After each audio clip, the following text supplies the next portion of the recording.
Welcome to the Maple Dialogues. यहाँ हम बातें करते हैं सीधा दिल से, बिना किसी स्क्रिप्ट के, बिना किसी प्रेशर के। एक ऐसी जगह जिथे सोचा नू आवाज़ मिलती है। कदे मैं अपनी थॉट्स नाल आवांगा ते कदे कुछ इंटरेस्टिंग मेहमानां दे नाल गल करांगे। गल्लां हसन वालियां, सोचण वालियां ते कदे सिर्फ दिल नू छू जाण वालियां। तो अपनी चाय या कॉफ़ी उठाइए, रिलैक्स करिए और सुनिए the Maple Dialogues, because every story deserves to be heard. Hello, Namaste and Sat Sri Akal and welcome to another episode of the Maple Dialogues and I'm your host Raman Verma। हमारे आज के मेहमान early 2000s में Canada पढ़ाई करने के लिए आए, लेकिन इस नए जीवन की तलाश में उन्होंने जो कीमत चुकाई वो शायद शब्दों में बयान करना आसान नहीं है। वो अपने दिल के बेहद करीब अपनी नवजात बेटी और अपनी वाइफ को भारत में छोड़कर कनाडा आ गए। उनकी वाइफ तो 1 साल बाद उनके पास आ गई, लेकिन अपनी नन्ही सी बेटी को देखने के लिए उन्हें पूरे 4 से 5 साल तक का लंबा इंतजार करना पड़ा। वो बेटी की मासूम मुस्कान, उसके पहले शब्द, उसके पहले कदम, ये सब कुछ उन्होंने मिस कर दिया। ये वो खालीपन है जो आज भी उनकी आंखें नम कर देता है। लेकिन फिर भी वो कहते हैं, आज जब भी मैं अपनी बेटी को खुश, सुरक्षित और एक बेहतर भविष्य के रास्ते पर चलते हुए देखता हूँ तो लगता है ये कुर्बानी बेकार नहीं गई। आज मेरे पास कंप्लेंट्स के नहीं, थैंकफुल होने के रीजंस हैं। तो चलिए सुनते हैं एक ऐसे फादर को, उनके स्ट्रगल को और एक नई जिंदगी की कहानी को। आइए स्वागत करते हैं प्रशांत पटेल जी का। थैंक यू सो मच भैया, टाइम निकालने के लिए, यहाँ आने के लिए। You're welcome, Raman. Thank you so much for having me. भैया जैसे आप जानते ही हैं, हम ये सीरीज रन कर रहे हैं जी। सबके साथ जो इमिग्रेंट्स पिछले कुछ सालों में यहाँ आए। कोई लोग एज अ स्टूडेंट आए, कोई लोग एज अ स्किल्ड इमिग्रेंट आए। तो आइडिया ये है कि लोग आपकी स्टोरी से कुछ सीखें और जो अगर आपने कुछ गलतियां की हैं तो वो गलतियां ना दोहराएं। और आपके पास अगर कोई सजेशन है किसी को देने के लिए तो हम उस सब के बारे में बात करेंगे और आपकी जर्नी के बारे में बात करेंगे। Definitely. Thank you. भैया शुरू से स्टार्ट करते हैं हम लोग Definitely. कि आपने कनाडा आने का कैसे सोचा और कैसे आपके दिमाग में आया कि मेरे को कनाडा जाना है, और कौन से ईयर में आप आए थे और इंडिया में आप कहाँ से और वहाँ क्या करते थे, इसके बारे में थोड़ी इन्फॉर्मेशन दीजिए। Definitely. So, कनाडा की जर्नी मेरी स्टार्ट हुई थी जब 1998-1999 में। मैं बेसिकली बॉम्बे से हूँ, like born and brought up in Bombay. Like Bombay तो बहुत मल्टीकल्चरल है, मल्टीलिंगुअल है, सो बहुत बढ़िया है। लेकिन आगे जाके हमने सोचा कि यहाँ रहेंगे तो इतनी पॉपुलेशन बढ़ गई है, तो हम यहाँ से ट्रैवल करते थे। लाइक मेरा घर सबब में था, मेरा जॉब डाउनटाउन में था, तो जाने आने में लाइक 1.5 घंटा लग जाता था। ट्रेन बसेस भरी पड़ी हुई होती थी। Definitely to look forward for, हम पूरी जिंदगी तो वो नहीं कर सकते ट्रेन में लटक के आओ। सो वो सोच के हमने सोचा कि we should try something different. तो मैं 1998 में न्यूज़पेपर्स में कंसल्टेंट्स के एड्स आते थे, तो हम लोग एक्सप्लोर करते थे। तो मेरे साथ मेरे कलीग थी, उसकी जब नई नई शादी हुई थी, उसने बताया मुझे भी प्रशांत बाहर जाना है, I just want to explore. तो हम लोग दोनों ने साथ में स्टार्ट किया जर्नी कि हम एक्सप्लोर करेंगे। तो वीकेंड्स होते थे तो हम कंसल्टेंट्स के पास चले जाते थे। हमारा उस टाइम तो इंटरनेट भी नहीं इंटरनेट नहीं था, तो वीकेंड में फोन करके हम लोग अपॉइंटमेंट लेके चले जाते थे, कभी सेमिनार्स में चले जाते थे। तो हमने न्यूजीलैंड का अटेंड किया, ऑस्ट्रेलिया का किया, कनाडा का भी किया था। सो 3-4 बार हम लोग ने ऐसा किया था। फिर हमको पॉजिटिव नेगेटिव रिस्पॉन्सेज मिलते थे। देन वी डिसाइडेड, बाद में तभी तो एक ही इनकम होती थी, तो we had to pay a lot to show on the bank, right? तो कितना फंड्स बताना होता है। तो चल रहा था up down up down. So after certain time हमने गिव स्टैंडर्ड्स हो गया, तो हमने कुछ ढूंढना बंद कर दिया। और फिर मेरी शादी हो गई 2001 में। तो 2001 के बाद तो लाइक फैमिली में, शादी में एकदम बिजी हो गए थे। फिर तभी भी जॉब कर रहा था, आते जाते हैं होता है। मेरी वाइफ है, वो अहमदाबाद से थी, और वो she move from Ahmedabad to Mumbai. It was a big change for her too, क्योंकि अहमदाबाद की लाइफ और बॉम्बे की लाइफ डिफरेंट होती है। तो बाद में 2003 में मेरी बेटी हुई, तो हमने सोचा कि लाइक हम जो जिंदगी जी रहे हैं, इतनी भाग दौड़ कर रहे हैं, इतनी पोल्यूशन में, इतने ज्यादा पॉपुलेशन में जी रहे थे, so what we should give something good to our daughter, अपने फैमिली बेटर करने के लिए। तो वो प्रोसेस फिर वापस शुरू किया मैंने। तो हम जाने लगे, न्यूजीलैंड ऑप्शन ओपन किया, बाद में कनाडा का ऑप्शन ओपन किया।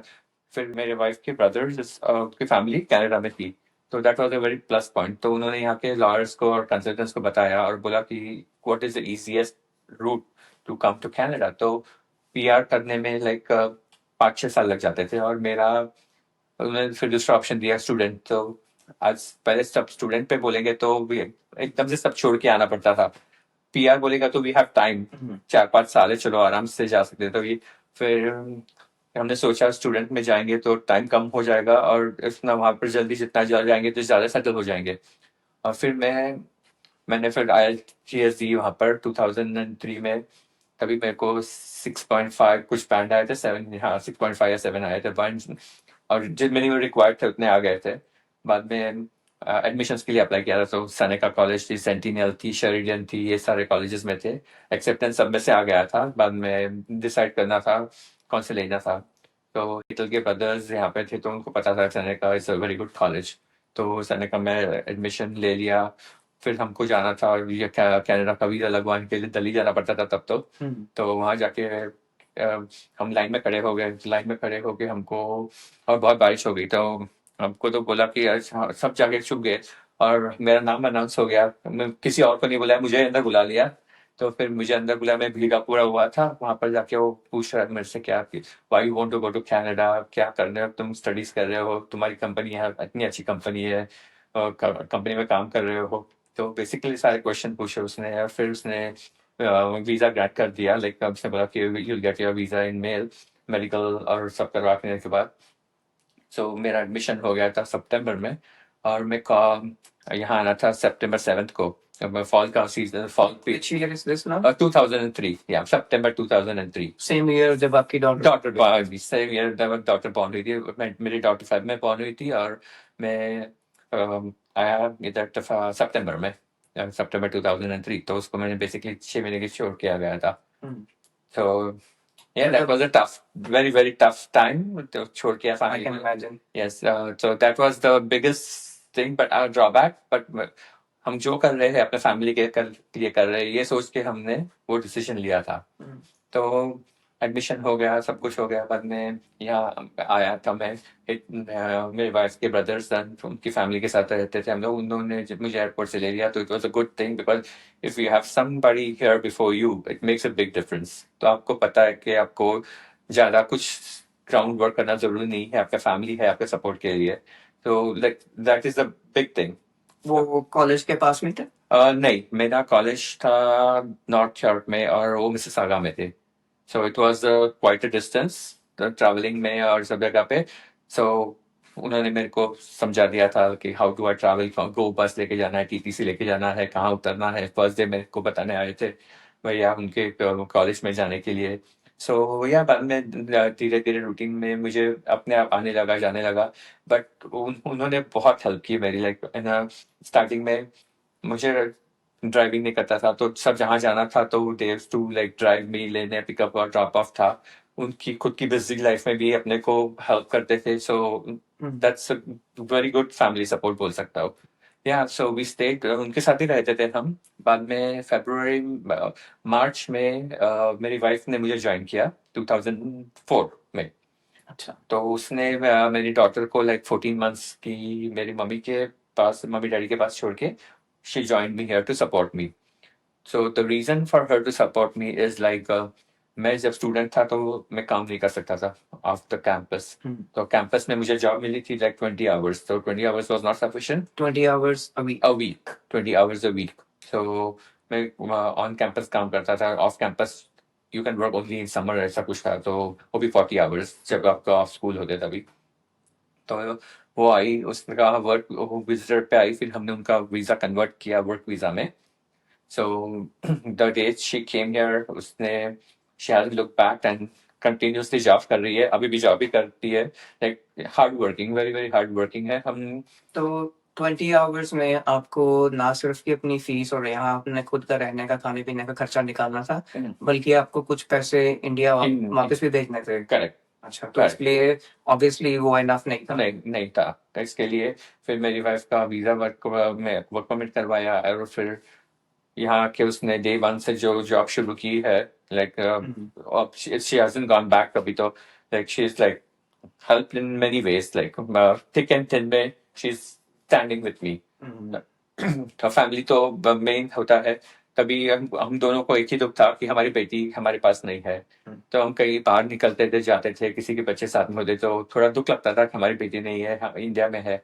लेकिन बाद में सोचते थे उसी के फ्यूचर के लिए हमको जो करना है वो हम कर रहे हैं।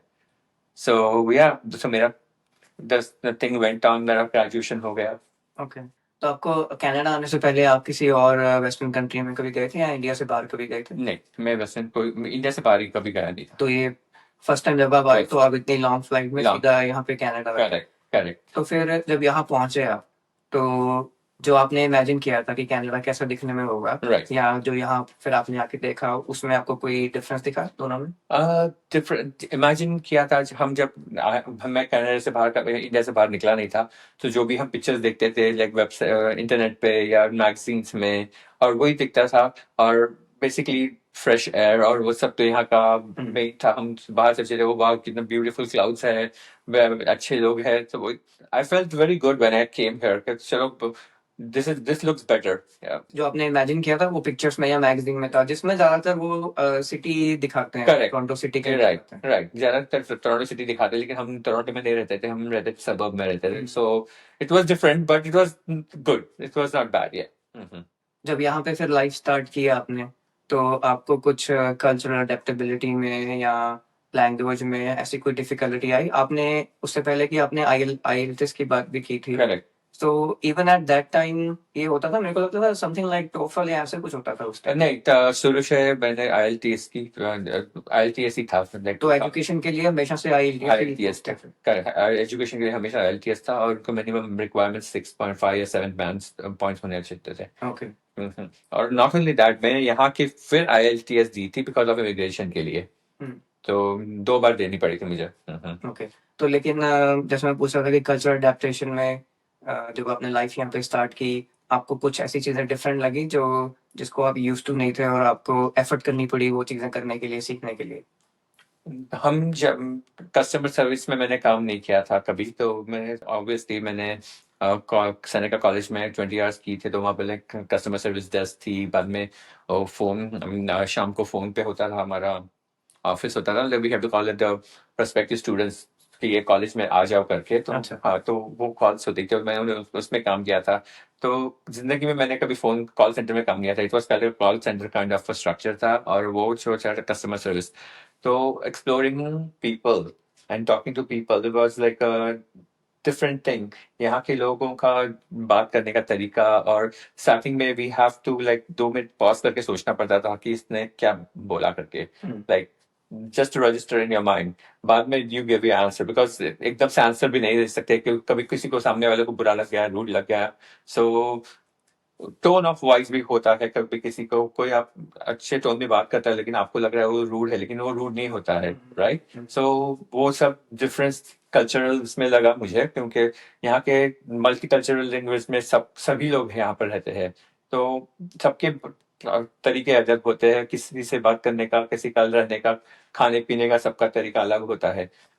खाने पीने से मुझे याद आया था कि यहाँ पर कहाँ भी जाते हो हम आपको नॉन वेज वेज पूछता नहीं था, और मैं वेजिटेरियन था। तो they just serve you non veg food. उनको लगा कि ये खाता ही होगा, अज्यूम। लेकिन हमको बाद में बताना पड़ता था कि नहीं, हम वेजिटेरियन है करके। तो बाद में they used to be sorry, लेकिन तो उनको पता नहीं होता था। तो वो सब चेंज करते समय, रेस्टोरेंट्स में जाते समय we have to be very mindful कि इसमें क्या मीट है, नहीं है करके। सो वो ज्यादा डिटेल्स में बढ़ना पड़ता था। इन ग्रोसरी करने जाते थे तो बेसिकली हम सारे इंग्रेडिएंट्स पढ़ते थे कि इसमें क्या है करके, क्योंकि गलत चीज घर में न ले आया जा करके। सो या दैट वाज डिफरेंट। इंडिया में तो सब कुछ पहले हमको पता ही होता है कि आप क्या स्टोर में जाएंगे तो ये लेना है, वो लेना है करके। तो फिर आपने अपनी भैया लाइफ कैसे बिल्ड की यहाँ पे? आप कैसे, पढ़ाई आपकी चल रही थी, आपकी वाइफ ने आपको ज्वाइन कर लिया, तो उससे आगे फिर जब आप पीआर की स्टेज पे कब और कैसे पहुंचे, कब आप पीआर हुए? Sure. सो बेसिकली मेरा स्टडीज का स्टार्ट हो गया 2003, और फुल टाइम कोर्स था तो 2006 तक था मेरा कोर्स। तो मेरा ग्रेजुएशन हो गया अप्रैल में, क्योंकि मैंने समर कोर्सेज लिया था। तो मेरा अप्रैल में एक सेमेस्टर जल्दी खत्म हो गया। फिर मुझे अप्लाई करना था वर्क परमिट के लिए। वर्क परमिट इसके लिए कि मुझे पीआर में हेल्प हो जाए। सो डेफिनेटली मेरी जो इंडिया में जो मैं कंपनी में काम कर रहा था, वो कंपनी ने मुझे बहुत हेल्प की। उनकी यहाँ पर ब्रांच थी, उनकी ऑफिस है टोरंटो में। तो मेरे इंडिया वाली मैनेजर को मैंने बोला कि I just I am looking for job, तो मेरी रिकमेंड करे। तो उसने अच्छा सा रिकमेंडेशन लेटर लिख दिया यहाँ के मैनेजर को, और फिर यहाँ के मैनेजर ने तुरंत मुझे बुलाया, क्योंकि यहाँ पर वैकेंसी थी तभी लकीली मैं उस पोजीशन के लिए, वो जिस काम में मैं करता था। सो बेसिकली सेम मैं अकाउंटिंग में था, इधर भी अकाउंटिंग में मुझे जॉब मिल गई थी। So that started the process of getting my work permit done. तो वर्क परमिट के बाद I had to apply for permanent residency, जिससे मैं अपनी फैमिली को बुला सकूँ यहाँ पर। सो वर्क परमिट में उन्होंने हेल्प की, फिर LMI में भी उन्होंने बहुत हेल्प की मुझे। तो बेसिकली कंपनी ने, और मेरे जो अच्छे लॉयर्स, जो लॉयर्स थे हम जिनके पास कंसल्टिंग करते थे, उन्होंने काफ़ी हेल्प की मुझे वर्क परमिट के लिए। फिर बेसिकली मुझे करना था आउटसाइड कंट्री में जाके, तभी वो रूल था कि you can not apply for permanent residence within Canada. So मैंने करना था बफेलो से। तो मैंने फाइल बफेलो में भेजी थी हमारी। तो हमारी बफेलो में हो गई थी। तो मुझे किसी को इंटरव्यू आता नहीं, मेरे को इंटरव्यू आ गया। तो और मेरे पास तभी यूएस का वीजा नहीं था। तो पहले first process had to take the US visa. तो उसमें भी कहा अरे इसमें यूएस वीजा लगेगा नहीं लगेगा, लेकिन फिर अगर कंपनी का वर्क पे लेटर लेके गए थे तो वो वीजा लग गया। फिर इंटरव्यू हो गया हमारा बफेलो में। उधर भी मेरी वाइफ के ब्रदर्स काफी हमारे साथ ही आए थे इंटरव्यू में भी, like they were with me and they were all worried, क्योंकि हो जाना चाहिए, इतना साल की मेहनत भी इन्होंने की है करके। सो डेफिनेटली वहां जाके बफेलो में जाके हमारा वीजा लग गया, स्टैम्प हो गया। दैट वाज इन 2007 और नवंबर में। और या तभी लाइक 2007 नवंबर दिसंबर तो कुछ था। और फिर मैंने हमारा वीजा आ गया था दिसंबर एंड में या कुछ, तो फिर मैंने इमीडिएटली इंडिया भेज दिया। और मेरी बेटी के लिए वीजा के लिए, और साइड बाय साइड अप्लाई किया मैंने पेरेंट्स के विजिटर वीजा, बिकॉज मेरी बेटी उनके साथ ही पली बड़ी हुई है 5 इयर्स तक। उन्होंने हमको देखा ही नहीं था, हमने उनको देखा ही नहीं था। दैट वाज द अच्छा, 5 साल तक आपने अपनी बेटी को बड़े होते हुए नहीं देखा है, नहीं देखा है। क्योंकि आप उसके बाद जब यहाँ पे आप एज स्टूडेंट आए, उसके बाद आप कभी इंडिया गए गए नहीं जब तक आपकी PR वो सब नहीं correct correct correct. So that was the biggest drawback of our journey. That's a big Big sacrifice. sacrifice बोल सकते हैं हमने, लेकिन वो हम सोच रहे थे कि वो उसी की बेटर लाइफ के लिए हम करना है। तो वो sacrifice, लेकिन she appreciates now कि हमने जो sacrifice किया था, वो she is happy with that कि अभी उसकी लाइफ में she settles करके। ठीक है। Yeah. जब आप PR हो गए तो उसके बाद आपने जॉब वगैरह जो है वो आपको इजीली मिल गई, या वो सेम जॉब जो आप वर्क वीजा पे थे वही कंटिन्यू? मैं जो वर्क वीजा में था कंटिन्यू किया, वहीं पे मैंने कंटिन्यू किया था। तो 7 साल तक मैंने वहीं पे था। फिर उन्होंने क्या, वही वो कंपनी ने सारा जो अकाउंटिंग था वो एक ही इंडिया में जाके कर दिया था। तो they centralise everything accounting in India. तो उसी वजह से मुझे वहां से ले ऑफ मिला था। फिर मैंने 3 महीने मुझे जॉब नहीं थी तभी। तो तभी first time after 9 years I visited India. From 2003 के बाद 2009 या 10 में हम वापस गए थे इंडिया में। It was a big change from me too, यहाँ से जाने के बाद। और फिर 1.5 मंथ में हम वापस आ गए, starting to look for another job. फिर मुझे फिर वहाँ पर हेल्थ केयर की कंपनी में मुझे जॉब मिल गया था कंसल्टेंसी हुई। तो that was in same place about जहाँ हम रहते थे वहाँ पर। So that's how the journey was started. तो एक आई लॉस्ट वन जॉब, तब मिली। आप जॉब तो मिलने वाली है, आप क्वालिफाइड हो, आप अपने स्ट्रगल कर रहे हो, तो डेफिनेटली कुछ ना कुछ तो आपको मिलना ही है करके। जॉब मिलने के बाद तो 2 साल हो गए। बाद में मेरी वाइफ ने भी साइड बाय साइड में यहाँ पर पर्सनल सपोर्ट वर्कर का डिप्लोमा ले लिया था। सो वो कस्टमर सर्विस में काम करती थी पहले। तो बाद में उसने बोला चलो अभी हेल्थ केयर में ऑप्शन अपॉर्चुनिटीज ज़्यादा है, तो she wanted to explore that. तो उसने वो ले लिया था साइड बाय साइड। सो मैंने जो कंपनी में काम कर रहा था वो हेल्थ केयर थी, तो उसी को बाद मेरे रेफरेंस में से मेरी वाइफ को भी उधर जॉब मिल गया फिर। और भैया आपको या आपकी फैमिली को कभी कोई रेसिज्म या बायस या ऐसा कुछ कभी फील हुआ जॉब पे, या इवन बाहर कहीं किसी पब्लिक डीलिंग में कभी भी आपको ऐसा कुछ फील हुआ? जॉब पे तो नहीं, बिल्कुल नहीं, because they were very cooperative सब जगह पे। लाइक बाहर जाके किसी, कभी तो अपने को लगता है कि हमारे एक्शन पे कभी हंसते पब्लिक, तो दैट्स आई डोंट नो वो रेसिज्म कंसिडर कर सकते हैं या नहीं, बट छोटा मोटा लाइक ज्यादा कुछ नहीं किया, एक्सेंट पे हंसते हैं या फिर अपने क्लोथ्स पे हंसते थे कभी तो, बट नथिंग मेजर। कभी किसी ने कुछ रूड नहीं बोला नहीं नहीं ऐसे नहीं मुंह पे या नो कुछ नो भी? नो। और अब आप सिटीजन बन गए, हाँ जी, सिटीजन हम 2011 में बन गए थे, सिटीजन बन गए थे। तो अभी अब आप अपने आप को कैनेडियन कहते हो या इंडियन कहते हो, या अपने आप को कैसे एड्रेस करते हो? कैन इंडियन हम कैन इंडियन, हम इंडियन भी है राइट, हम इंडियन, तो हम वो पार्ट तो हम छोड़ नहीं सकते कभी अपना। Indo Canadian. हाँ, इंडो कैनेडियन बोल सकते हैं हम लोग। सो डेफिनेटली, लेकिन this is my home now, this is where I live because it's giving me my bread and butter, मेरा फैमिली रेस इधर हो रहा है, so this country has given me a lot. अब आपको यहाँ पे 20 ईयर्स से ऊपर हो गया है। हाँ जी, 22 ईयर्स हो गए। 22 ईयर्स हाँ जी, आपको यहाँ पे कनाडा में हो हाँ गए। जी। अगर आपको 22 साल पहले हम्म, कोई बताता कि आपके अगले 22 साल ऐसे निकलने वाले हैं, थोड़ी डिफिकल्टी भी होगी, थोड़ी मुश्किलें भी होंगी, बच्चे को भी छोड़ना पड़ेगा, इतना टाइम लगेगा बच्चे को आपके पास आने के लिए, लाइफ में सेटल होने के लिए, अगर आपको कोई ये प्रोडिक्ट करके बता देता, हाँ, तो आप क्या ये डिसीजन तब भी लेते या नहीं लेते? आई थिंक मैं लेता, अच्छा। आई थिंक मैं लेता, क्योंकि मुझे पता था वो करंट सिचुएशन क्या है वहाँ की, क्योंकि बहुत पोल्यूशन, बहुत पॉपुलेशन बढ़ते ही जा रहा है, बढ़ते ही जा रहा है। मैं ट्रेन में ट्रैवल करता था जॉब जाने के लिए, आवर एंड हाफ, और ट्रेन में तो आपने बॉम्बे की ट्रेन तो देखी होगी, इसका life line of Mumbai, like train के बाहर लटक के पर लोग जाते थे, वहां आते थे, मतलब ये लाइफ मैं जिया हूँ, I don't want to give this transfer to my family. So वो सोच के मैंने डेफिनेटली ये डिसीजन लेता था। ठीक है। Yeah. और कनाडा आना आपको लगता है कि गलती थी या सही डिसीजन था ओवरऑल? आई थिंक कनाडा आना बेटर डिसीजन था, मेरे को ऐसा लग रहा है, बिकॉज मैं तो तभी सभी वही बोल रहे थे, मुझे एग्जांपल्स देते थे, तभी बोलते यूएस के बाजू में है, तो वही सोच के यूएस ग्रो होगा तो कनाडा भी ग्रो होगा, लेकिन यही सोच के सब लोग ज्यादा करके बोल रहे थे, तो या इट इज नॉट बैड। या अब लाइफ कैसी हुई? लाइफ रूटीन चल रही है, लाइक जॉब कर रहे हैं, we have our own time, अभी हमने हमारा घर खरीद लिया है, तो अपने को मॉर्गेज पे करने के लिए we have to go through all the work में, जिंदगी भर के लिए मॉर्गेज भरो, then pass it on to our family, तो वही वो रूटीन साइकिल बोलते हैं, वही चल रहा है अभी तो। लेकिन ओवरऑल लाइफ कुछ overall the life is better, good good चल रही है। और भैया कोई ऐसी चीज जो आप नए इमिग्रेंट्स को पास ऑन करना चाहोगे as a suggestion? As an immigrant मैं ऐसा बोलना चाहूंगा, जब आप कनाडा आते हो तो आप फोकस में रहोगे, इनिशियल के जो ईयर्स होंगे आपके, they are going to be very difficult definitely, because it's not a piece of cake आके आपको मिल गया, ये ले लो, वो हो गया, nothing is lined up, you have to fight for it, you have to have struggle, लेकिन that struggle pays off when you realise and see go back कि मैंने इतने साल पहले मैं आया था, तब मैं क्या था, अभी मैं क्या हूँ करके। So definitely don't give up and continue with, come with a positive mind and everything will work fine. ठीक है। और आपका अपने एक्सपीरियंस में जो आपने एक्सपीरियंस किया लाइफ, उसमें अगर आपको कोई चीज चेंज करनी हो तो कौन सी चीज चेंज करोगे?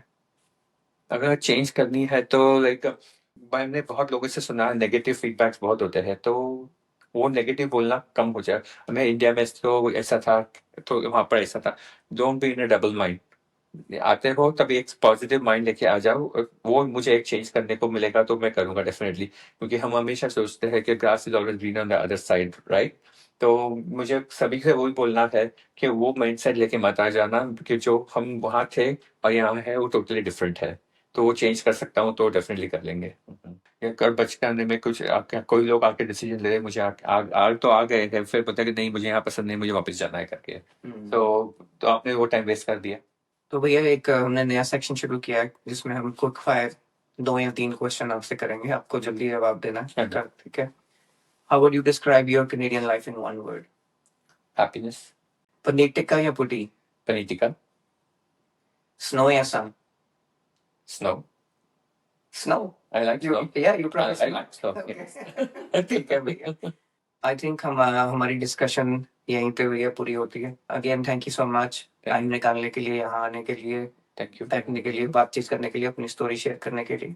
Thank you very much, Ahmed, for having me. It was a really good sharing experience and giving feedback. Thank you very much. Great, thank you so much भैया। Namaste.